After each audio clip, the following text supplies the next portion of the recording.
From the violent streets of Kingston to the vibrant cities of Punjab, the world has witnessed some of the most shocking assassinations. Behind these chilling stories of high-profile hits like Memphis Young Dolph and Punjabi rap star Sidhu Moosewala, find who were the masterminds behind these brutal acts of violence in this gripping video. These are some of the most shocking gang murders and attempted murders ever committed.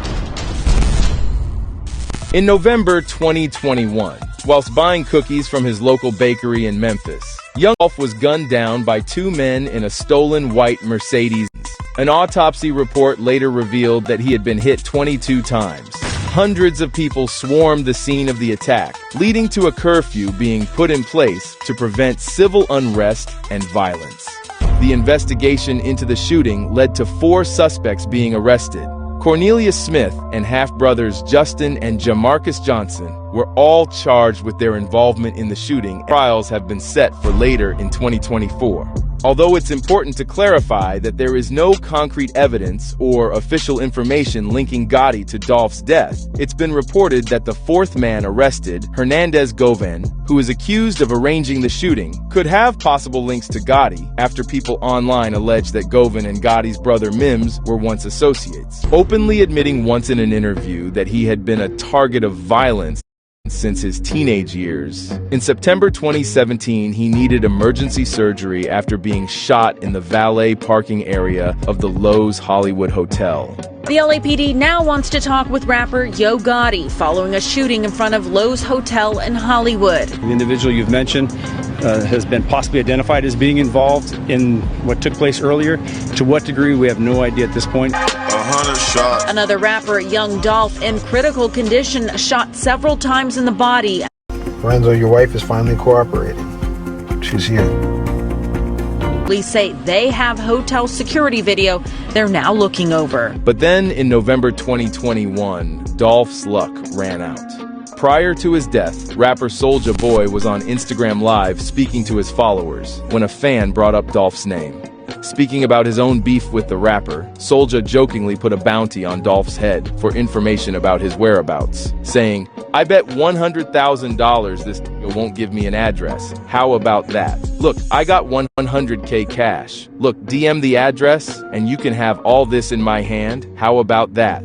In response to Dolph's murder, the Millennium Tour that Soulja was performing with removed him from their lineup. Up in a lounge truck, M-O-1 stoop, let's do it. Pull up with a bad bitch and a booty stoop, yeah. It's important to state that there is no suggestion that Soulja Boy is connected with Young Dolph's death, and he has never been named as a suspect. The question is, will we ever find out who was responsible, and will they be brought to justice? In January 1970, a new exercise yard was opened in the maximum security wing where, despite the racial tensions between black and white inmates, the guards allowed a group of black inmates to use the yard at the same time as a group of white inmates, which included members of the notorious Aryan Brotherhood. A fight broke out and guards opened fire, resulting in the death of Nolan and 2 other black inmates. Angry at the death of his friend, Jackson became increasingly confrontational with correction officials and spoke about taking revenge. And just 4 days after Nolan's death, Jackson and 2 other inmates were charged with murdering corrections officer John V. Mills, who was beaten and thrown from the 3rd floor of a prison wing. Jackson's terror against the law didn't end there.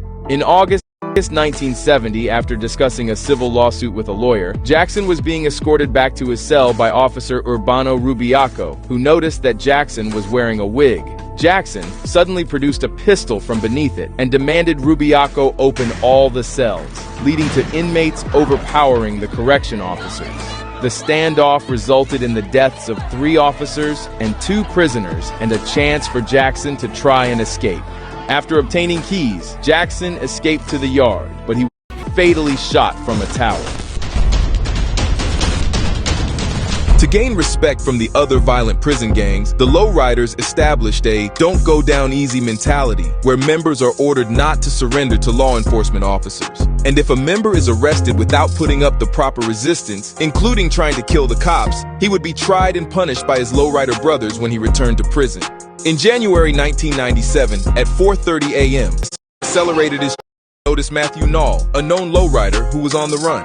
Without warning, Nall accelerated his truck and aimed it at the cop, hitting him at 40 miles per hour and crushing him between two vehicles. The impact severely injured Sheriff Doherty, leaving him with ripped flesh on his back and injuries that ultimately forced him into permanent disability and early retirement from the police force. After the incident, Nall tried to flee, but during a pursuit, he was arrested and sentenced to life in prison for his intentional attack on the cop.